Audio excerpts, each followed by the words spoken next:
Hello दोस्तों, आपका हमारे यूट्यूब चैनल चक दे इंडिया में स्वागत है। आज का हमारा टॉपिक खिलजी वंश से है। खिलजी वंश का टाइम पीरियड कितना था? तो 1290 ईस्वी से लेकर 1320 ईस्वी। इसके संस्थापक कौन है? इसके संस्थापक जलाउद्दीन खिलजी हैं। इनका टाइम पीरियड 1290 से लेकर 1296 ईस्वी तक है। इनका राज्याभिषेक कहाँ होता है? तो दिल्ली के किलखोरी महल में। जलाउद्दीन खिलजी जो थे वो 70 वर्ष की अवस्था में शासक बना था। ये कब बना था? 70 वर्ष की अवस्था में। इनके समय में महत्वपूर्ण घटना क्या घटती है कि इसने दिल्ली के प्रसिद्ध संत जो थे सीजी मौला को हाथी के पैरों के तले कुचलवा दिया था। इसने मंगोलों को दिल्ली में बसा दिया था, जो आज भी मंगोलपुरी के नाम से प्रसिद्ध है। आज भी मंगोलपुरी के नाम से जो प्रसिद्ध है वो कहाँ पर है? दिल्ली में। इसी के समय में कड़ा कहाँ था? इलाहाबाद के गवर्नर मलिक छज्जू को विद्रोह किया और इससे हटाकर अपने भतीजे दामाद जो थे इनके अलाउद्दीन खिलजी को कड़ा का गवर्नर बनाया था। अलाउद्दीन खिलजी ने बिना सुल्तान की अनुमति के दक्षिण पर आक्रमण कर दिया। यह किसी भी मुस्लिम का दक्षिण पर पहला आक्रमण था। अगर पूछे कि किसी भी मुस्लिम का पहला दक्षिण पर आक्रमण किसने किया था, तो अलाउद्दीन खिलजी ने किया था। अलाउद्दीन ने धोखे से अपने चाचा जलाउद्दीन की हत्या कर दिल्ली का सुल्तान बना था। अब है अलाउद्दीन खिलजी। इनका टाइम पीरियड कितना था? तो इनका 1296 से लेकर 1316 ईस्वी तक। इनका मूल नाम क्या था? अली गुरस्त। उपाधि इनकी क्या थी? तो सिकंदर ए शानी, द्वितीय सिकंदर इनको कहा जाता था। राज्याभिषेक कब होता है इनका है? तो बलवन के लाल किला जो कि दिल्ली में है, वहाँ पर इनका राज्याभिषेक होता है। अलाउद्दीन खिलजी अपने राज्याभिषेक के अवसर पर 4 राज्यादेश जारी करते हैं। कौन कौन से? एक, अमीरों के आपसी मेलजोल पर प्रतिबंध लगाते हैं। दूसरा, दिल्ली में गांजा, भांग, मदपान आदि पर प्रतिबंध लगाते हैं। तीसरा था, समस्त दान में दी गई भूमि को वापस लेकर खालसा, इसको राजकीय और सरकारी दोनों भूमि कर सकते हैं, भूमि में परिवर्तन कर दिया। वरीद, इसको गुप्तचर कहते थे, और मुनिहार, इनको संदेशवाहक की नियुक्त किया था। अलाउद्दीन खिलजी अति महत्वाकांक्षी था। ये था अति महत्वाकांक्षी था। यह सिकंदर के समान विश्व विजेता बनना चाहता था। इसी उद्देश्य से इसने केंद्र में एक विशाल सेना का गठन किया, जिसमें लगभग 6 लाख घुड़सवार एवं इतने ही पैदल सैनिक थे।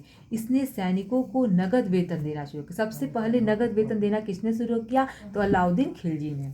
ऐसा करने वाला दिल्ली का पहला सुल्तान था।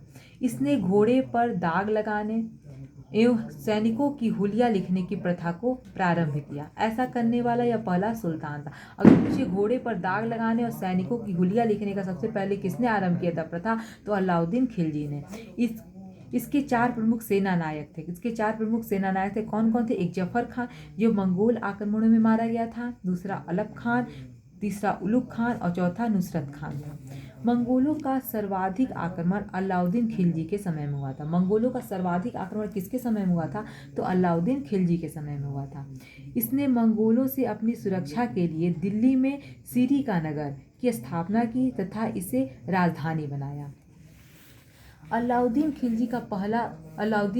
जो है दिल्ली का पहला सुल्तान था जिसने धर्मनिरपेक्ष राज की स्थापना की। धर्मनिरपेक्ष राज की स्थापना सबसे पहले किसने की थी? तो अलाउद्दीन खिलजी ने। कहाँ पर की थी? तो दिल्ली में। अलाउद्दीन खिलजी ने सीधे किसानों से भूमि राजस्व वसूल किया। ऐसा करने वाला यह पहला सुल्तान था। किसानों से सीधे भूमि राजस्व लेने वाला पहला सुल्तान कौन था? अलाउद्दीन दिल्ली का पहला सुल्तान था जिसने धर्मनिरपेक्ष राज की स्थापना की। अगर पूछे धर्मनिरपेक्ष राज की स्थापना सबसे पहले किसने की, तो अलाउद्दीन खिलजी ने। कहाँ पे? तो दिल्ली में। अलाउद्दीन खिलजी ने सीधे किसानों से भू राजस्व वसूल किया। ऐसा करने वाला यह पहला सुल्तान था। इसने सर्वाधिक लगभग 50% से अधिक कर वसूल किया था। इसने 2 नए कर, एक घरी कर जो कि गृह कर कहा जाता था, और चरी कर मतलब पशुओं की चराई पर लगाया जाता था। अलाउद्दीन खिलजी ने अपने समय में सैनिकों के लिए बाजार व्यवस्था लागू किया था। बाजार व्यवस्था सबसे पहले किसने लागू किया था सैनिकों के लिए? तो अलाउद्दीन खिलजी ने। ऐसा करने वाला दिल्ली का पहला सुल्तान था। इसने सहना, बाजार अधीक्षक की नियुक्ति की थी। अगर पूछे सहना क्या है, तो बाजार अधीक्षक होते हैं। अलाउद्दीन खिलजी ने दिल्ली में अलई दरवाजा का निर्माण कराया तथा हौज ए खास, जिसको तालाब बोलते हैं, का भी निर्माण कराया था। 1298 ईस्वी में गुजरात विजय विजय किया था 1298 में इसने गुजरात विजय किया था। यह अलाउद्दीन का पहला सैन्य अभियान था। पहला अगर पूछा जाए अलाउद्दीन का पहला सैन्य अभियान कौन सा था तो गुजरात विजय, जो कि 1298 में किया था। इस समय यहाँ के शासक कौन थे तो राय कर्ण थे, जो पराजित हुए। इसी अभियान के समय खाड़ी क्षेत्र में मलिक काफूर नाम का जो दास था उसको 1000 दिनार में खरीदा। किसने तो अलाउद्दीन खिलजी ने जो मलिक काफूर को 1000 दिनार में खरीदा, इसलिए इसको क्या कहा जाता था, 1000 दिनारी भी कहा गया। इतिहास में इसको मलिक काफूर को 1000 दिनारी कहा जाता था। बाद में मलिक काफूर ने ही अलाउद्दीन के दक्षिण भारत के विजय को पूरा किया था। दक्षिण भारत के विजय को तब से किसने पूरा किया तो मलिक काफूर ने। अगर आपको हमारे वीडियो अच्छा लगे तो प्लीज़ लाइक, सब्सक्राइब, शेयर करें। धन्यवाद।